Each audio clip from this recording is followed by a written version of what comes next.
예수님의 제자인 사도 요한이 황제 숭배를 거절하여 밤모섬에 끌려와 유배 생활을 하고 있었습니다.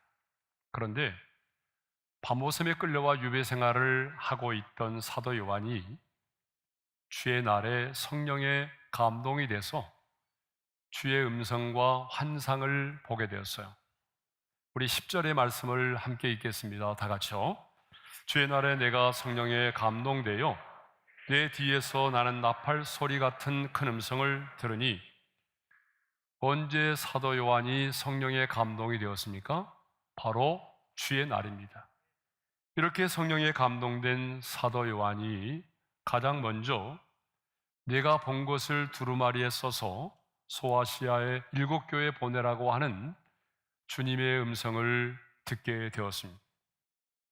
그리고 그 말씀하시는 분을 보고자 몸을 돌이킬 때에 가장 먼저 일곱 금촛대의 환상을 보게 됩니다. 12절의 말씀을 읽겠습니다. 다 같이요. 몸을 돌이켜 나에게 말한 음성을 알아보려고 돌이킬 때에 7금촛대를 보았는데, 자, 그러면 사도 요한이 보았던 7금촛대는 무엇을 의미하죠? 20절 하반절에 보니까 이렇게 말씀하고 있네요. 7촛대는 뭐라고요?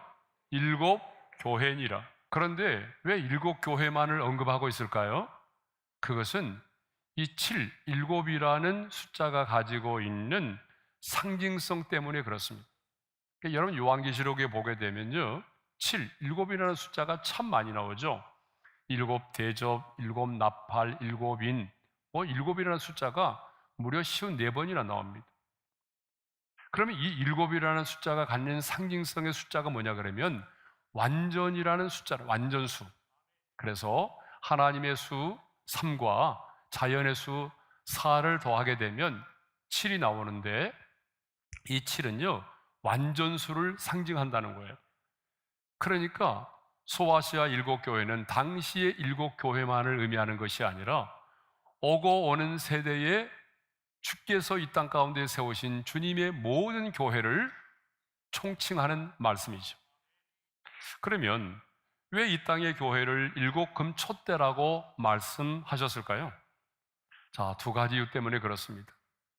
왜 하나님이 이 땅의 교회를, 주님이 세우신 교회를 7금촛대라고 말씀하셨느냐?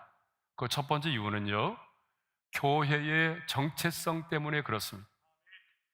주님이 세우신 교회는요, 그 정체성이 분명해야 합니다. 아무리 세월이 흘러도 그 정체성이 흔들리거나 교회의 본질이 변하면 안 된다라고 하는 것이죠. 여기서 말하는 주님의 교회는 건물이 아닙니다. 어떤 조직도 아닙니다. 예수를 주로 고백한 사람들의 모임입니다. 예수의 생명으로 새로운 피조물이 된 사람들의 공동체가 바로 교회죠. 그러므로 주님이 세우신 교회는요, 정체성이 분명해야 한다는 것입니다. 그래서 사도 바울은 교회를 디모데전서 3장 15절에서 이렇게 말하고 있어요. 다 같이요. 이 집은 살아계신 하나님의 교회요, 진리의 기둥과 터니라. 진리는 변하지 않는 것을 진리라고 말합니다. 그러므로 진리의 기둥과 터 위에 세워진 교회라고 하는 것은 아무리 세월이 흐르고 세상이 변해도 변하지 않아야 한다는 것입니다. 변질되지 않아야 한다는 거죠. 그래서 주님은 교회를 금촛대라고 말씀했고, 스가랴 선지자도 순금등대라고 표현했던 것입니다. 왜냐하면 순금은요, 불순물이 없고 세월이 지나도 변하지 않기 때문입니다. 그렇습니다. 주님이 세우신 교회는요, 불순물이 없어야 합니다. 아무리 세월이 지나도 변하지 않아야 합니다. 그러므로 주님이 세우신 교회는요, 세상과 타협을 해서는 안 됩니다. 세상의 가치와 기준이 교회의 가치와 기준이 되면 안 됩니다. 다시 말하면 세상의 인본주의가 교회를 지배하도록 해서는 안 된다라고 하는 것입니다. 자, 왜 하나님은 교회를 금촛대로 말씀하셨을까요? 그 두 번째 이유는 교회에 주신 사명 때문입니다. 여러분, 촛대의 역할은요, 장식이 아닙니다. 촛대의 역할은 자신을 뽐내는 것이 아니라 빛을 비추이는 것입니다. 그러므로 이 땅에 교회에 주어진 사명은 죄악으로 인하여 어두워진 이 세상에 빛을 비추이는 것입니다. 이것이 교회의 사명입니다. 그래서 예수님도 마태복음 5장 14절에서 이렇게 말씀하셨어요. 다 같이요. 너희는 세상의 빛이라. 산 위에 있는 동네가 숨겨지지 못할 것이요.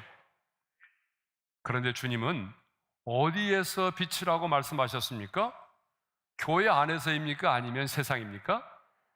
예, 세상이죠. 너희는 세상에서 빛이 되라고 말씀하셨습니다. 세상은 어떤 곳입니까? 여러분, 세상은 만만한 곳이 아니죠.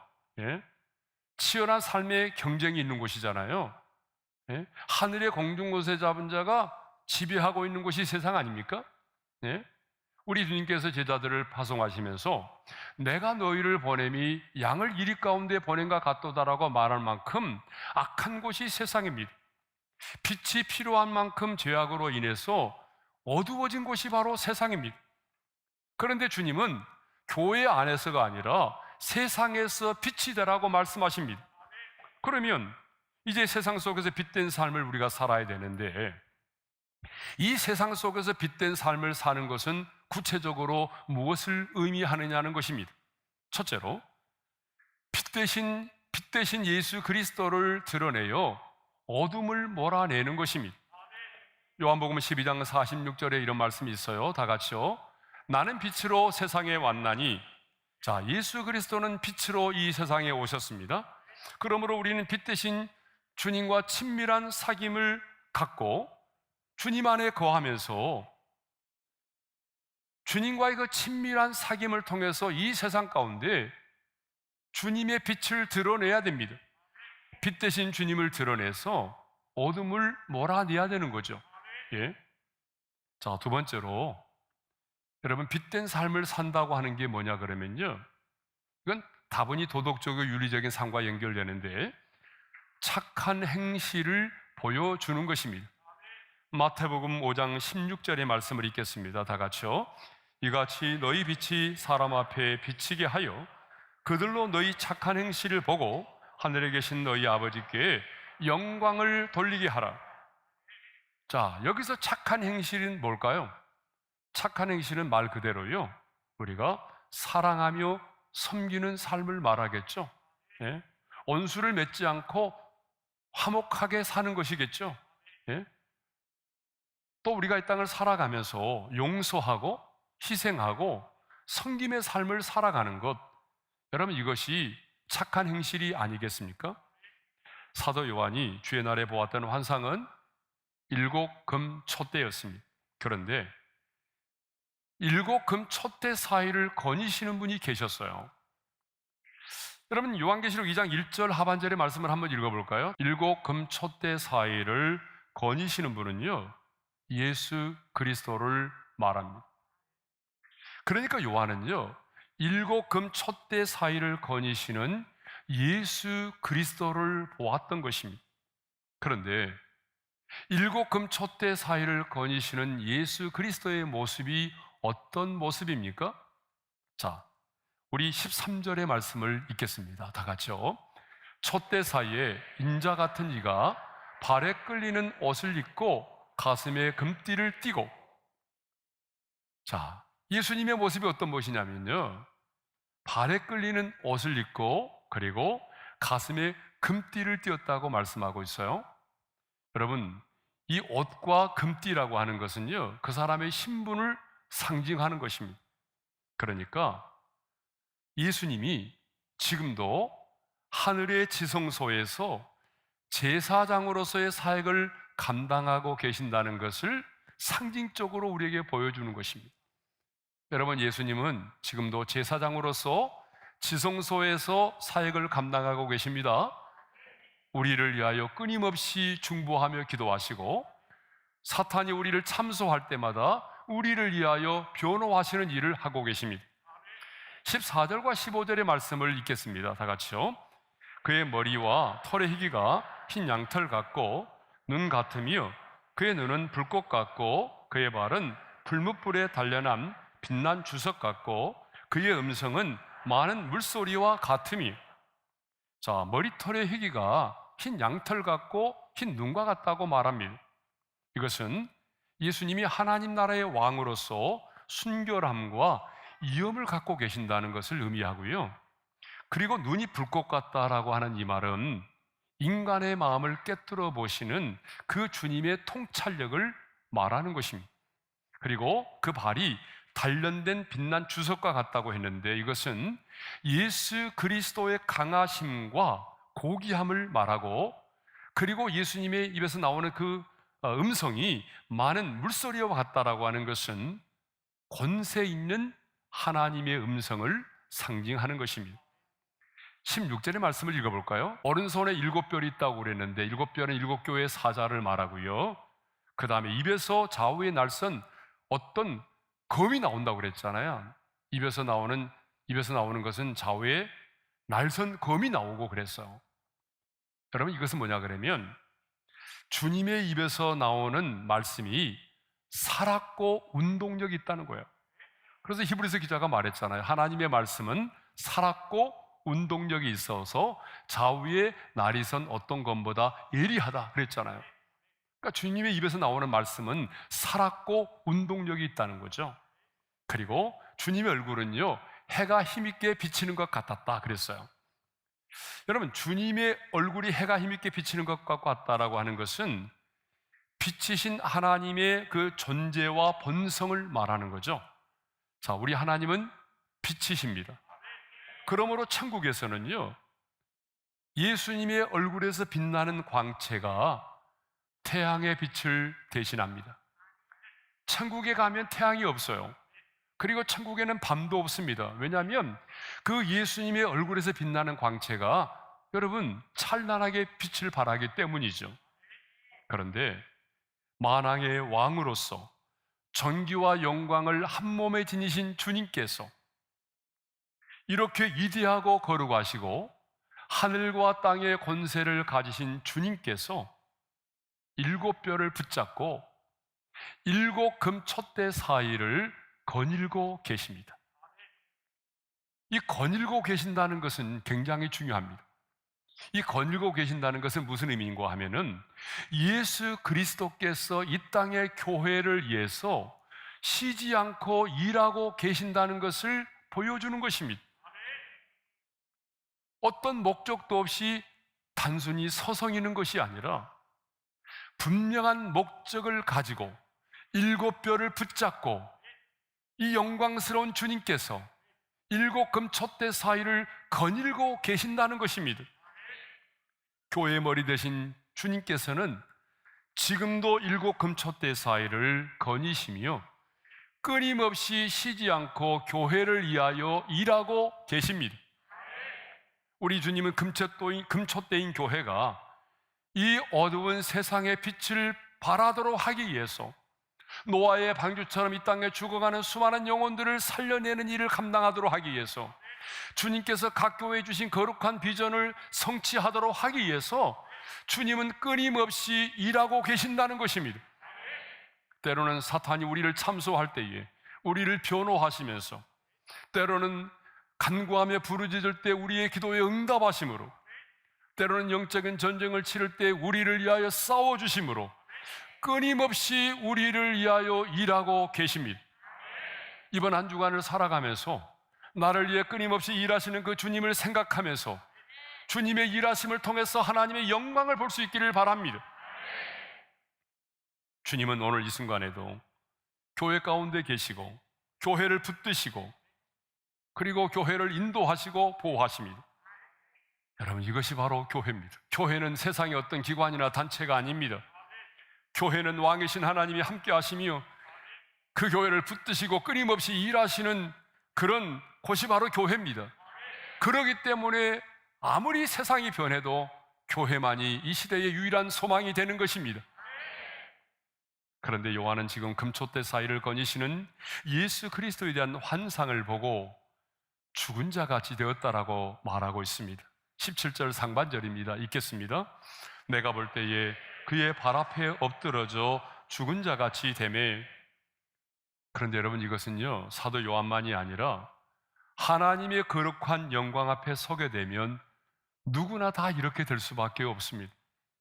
핍박자였던 사울도 부활하신 영광의 주님의 빛 앞에서 엎드러져 죽은 자 같이 되지 않았습니까? 네. 우리가 예수 그리스도의 보혈로 제사함을 받고 구원을 받았을지라도 하나님의 거룩한 영광을 보게 되면 그 하나님의 영광과 이영과 순결함에 압도돼서 죽은 자처럼 될 수밖에 없는 거죠. 왜냐하면 두려움과 수치심 때문이 아니라 주님의 그 이엄과 영광이 너무나 크기 때문입니다. 그런데 일곱 금촛대 사이를 거니시던 주님께서 그 오른손을 요한에게 얹으셨어요. 17절 말씀입니다. 그가 오른손을 내게 얹고. 여러분, 영광의 주님께서요 그 오른손을 요한에게 얹으셨다는 거예요. 오른손은 언제나 능력과 권세를 말하잖아요. 주님은 이 땅에 계실 때에 그 손으로 얼마나 많은 사랑과 능력을 행하셨습니까? 그 손으로 병든 자를 고치셨잖아요. 예? 그 손으로 죽은 야이로의 딸도 일으키셨잖아요. 뿐만 아니라 주님의 이 손은 십자가에 못 박히신 그런 손이잖아요. 그런데 주님은요 십자가에 못 박히신 그 손을 요한에게 얹으셨어요. 왜 손을 얹으셨을까요? 여러분, 묵상해 보면 금방 깨달음이 오죠. 왜 주님은 요한에게 그 손을 얹으셨을까? 황제 숭배를 거절하여 유배 중에 있는 요한을 위로하고 격려하기 위해서입니다. 아니, 내가 너를 사랑한다는 것을 이렇게 표현하기 위해서 그 손을 얹으신 것입니다. 그 오른손을 요한에게 얹으사 사랑과 친밀함을 드러내신 예수님은 이제 요한에게 이렇게 말씀하십니다. 두려워하지 말라. 17절 하반절의 말씀을 다시 한번 읽겠습니다. 다 같이요. 그가 오른손을 내게 얹고 이르시되 두려워하지 말라. 나는 처음이요 마지막이니. 여러분, 이 장면을 좀 리얼하게 좀 상상해 봤으면 좋겠어요. 그 영광의 주님께서요 오른손을 요한에게 얹으시고, 어디에 얹었다는 말은 없어요. 머리에 얹으셨는지 아니면 어깨에 얹으셨는지는 모르겠지만 아무튼 주님께서 그 피 묻은 손을 요한에게 얹으시면서 하신 말씀이 뭐냐 그러면 두려워하지 말라는 거예요. 요한은 똑똑하게 자신이 알아들을 수 있는 말로 들었어요. 주님이 분명하게 말씀하셨어요. 두려워하지 말라. 그러면 왜 주님은 요한에게 두려워하지 말라고 말씀하셨을까요?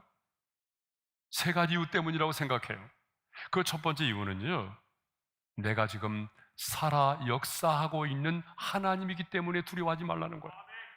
17절 하반절에서 18절의 말씀을 읽습니다. 다 같이요. 나는 처음이요 마지막이니 곧 살아있는 자라. 내가 전에 죽었었노라. 볼지어다 이제 세세토록 살아있어. 예수님은 사도 요한에게 손을 얹으시면서 두려워하지 말라고 말씀하시면서 나는 처음이요 마지막이니 곧 살아있는 자라. 나는 죽은 자가 아니라 살아있다라고 말씀하셨어요. 그러면서 덧붙여서 뭐라고 말씀하신 거 하면 내가 전에는 죽었지만, 내가 전에 죽었었노라. 십자가에 달려 죽으신 것을 말씀한 거죠. 내가 과거에는 십자가에 달려 죽었지만 사망의 권세를 이기시고 부활하셔서 지금 세세토록 살아 역사하고 있다는 것입니다. 나는 죽었지만 다시 살아나서 세세토록 살아 역사하는 하나님이라는 거죠. 지금 내가 살아있어서 내가 너와 함께 하고 있고 역사를 주관하고 다스리고 있기 때문에 로마 황제의 숭배로 인해서 유배를 당하고 있지만 환난과 핍박 속에 있을지라도 두려워하지 말라는 것입니다. 두 번째 이유는요, 사망과 음부의 열쇠를 가지신 분이기 때문에 그렇습니다.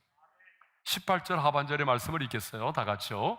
이제 세세토록 살아있어 사망과 음부의 열쇠를 가졌노니. 세세토록 살아있어 사망과 음부의 열쇠를 가지시고 계신다고 말씀하죠. 여러분, 사망과 음부의 열쇠를 가지고 있다라고 하는 것은요, 예수님이 모든 사람들의 생사에 대해서 절대적인 주권을 가지고 계신다는 것입니다. 여러분, 음부는요, 믿지 않은 사람들이 죽어서 가는 지옥을 말하잖아요. 그러니까 지옥의 문까지도 열고 닫을 수 있는 권세를 주님이 갖고 계신다는 것입니다. 그러니까 여러분, 만일요 우리가 예수를 믿지 않아서 제사함을 받지 못했다고 한다면, 아니, 내가 믿는 예수님이 사망과 음부의 열쇠를 가지고 계시지 않는다고 한다면 우리가 죽었을 때 어떤 일이 벌어질까요? 우리는 부자와 거지 나사로의 비유에 나오는 그 부자처럼 죽었을 때에 음부의 고통 중에 떨어질 수밖에 없어요. 영원한 불못에 떨어지는 심판을 받을 수밖에 없는 거예요. 생각만 해도 끔찍하잖아요. 그런데 우리는 이 땅에서 예수를 믿음으로 제사함을 받았고, 또 우리 주님께서 사망과 음부의 열쇠를 가지고 있기 때문에 주님에게 속한 우리는 죽었을지라도 음부의 고통 중에 떨어지지 않는다는 것입니다. 왜냐하면 우리 주님께서 우리 죄를 이미 사하셨고 사망과 음부의 열쇠를 주님이 가지고 계시기 때문에 우리는 죽어도 절대로 음부의 고통 중에 떨어지지 않습니다. 그러니까 많은 사람들이 순교의 제물로 사라지면서도 두려워하지 않는 것이죠. 그러니까 순교를 할지라도 두려워하지 말라는 거예요. 세 번째는 일곱 뼈를 붙들고 계시기 때문입니다. 요한계시록 2장 1절의 말씀을 우리 한번 읽겠습니다. 다 같이요. 에베소 교회 사자에게 편지하라. 오른손에 있는 일곱 뼈를 붙잡고 일곱 금 촛대 사이를 거니시는 이가 이르시되, 자, 주님께서 오른손에 있는 일곱 뼈를 붙잡고 일곱 금 촛대 사이를 거닐고 계십니다. 그렇다면 그 주님께서 오른손으로 붙들고 있는 일곱 뼈는 무엇을 말하죠? 자, 20절 하반절에 보니까 이렇게 말씀하고 있어요. 일곱 뼈는 일곱 교회의 사자요라고 말합니다. 일곱 교회의 지도자라고 말하죠. 주님께서 내 양을 먹이라, 내 양을 치라고 맡기셨던 그 주님의 목자들을 말하는 거잖아요. 지금 소아시아 일곱 교회는요, 예수님 때문에 아주 극심한 환난과 박해를 당하고 있어요. 많은 교회들이 문을 닫았고요, 성도들은 뿔뿔이 흩어졌습니다. 많은 사람들은 황제 숭배를 거절해서 온영경기장에 끌려가서 사나운 짐승의 밥이 되기도 하고, 많은 사람들은 불에 태워져 또 순교를 하기도 합니다. 또 많은 사람들은 지하 묘지에 들어가서 카타콤 그곳에서 신앙을 지키고 있습니다. 지도자인 요한은 고령의 나이에 판모섬에 끌려와서 유배 생활을 하고 있습니다. 어떻게 보게 되면 주님이 교회를 버리신 것처럼, 어떻게 보게 되면 주님이 교회를 포기하신 것처럼 느껴질 수 있는 상황이죠. 그러나 주님은 주의 날에 사도 요한에게 오른손에 일곱 뼈를 붙잡고 일곱 금 촛대 사이를 거니시는 환상을 보여주셨습니다. 그리고 두려워하지 말라고 말씀하셨습니다. 그리고 네가 본 것을 반드시 두루마리에 써서 일곱 교회의 사자들에게 보내라고 말씀하셨습니다. 왜냐하면 지금 내가 살아있어서 그 권능의 손으로 너를 붙들고 있기 때문이라는 거예요. 사망과 음부의 열쇠를 가지신 주님께서 지금 내가 너와 함께 하고 있기 때문에, 내가 너희를 붙들고 있기 때문에 어떤 상황 가운데 있을지라도 두려워하지 말라는 것입니다. 그렇습니다, 여러분. 처음과 나중이 되시는 주님, 사망과 음부의 열쇠를 가지신 그 주님께서 지금 우리와 함께 하십니다. 그 주님이 우리를 붙들고 계십니다. 그러므로 주님은 우리에게 말씀하십니다. 어떤 상황 가운데 있을지라도 두려워하지 말라. 세상 사람들의 눈에는 내가 실패한 것처럼 보일 수 있습니다. 세상 사람들의 눈에는 내가 처한 상황이 너무나 외롭고 고독한 상황처럼 보일 수 있습니다. 그러나 사망과 음부의 열쇠를 가진 주님께서 나를 붙들고 계십니다. 그러므로 이 세상의 그 누구도, 어떤 환난도, 심지어는 죽음까지도 그리스도 예수 안에 있는 하나님의 사랑에서 우리를 끊을 수 없다는 거예요. 사도 바울이 고백했던 로마서 8장 35절에서 39절의 말씀을 읽고 오늘 말씀을 마치도록 하겠습니다. 우리 함께 읽겠습니다. 누가 우리를 그리스도의 사랑에서 끊으리요? 환난이나 공고나 박해나 기근이나 적신이나 위험이나 칼이라. 내가 확신하노니 사망이나 생명이나 천사들이나 권세자들이나 현재일이나 장래일이나 능력이나 높음이나 깊음이나 다른 어떤 피조물이라도 우리를 우리 주 그리스도 예수 안에 있는 하나님의 사랑에서 끊을 수 없으리라.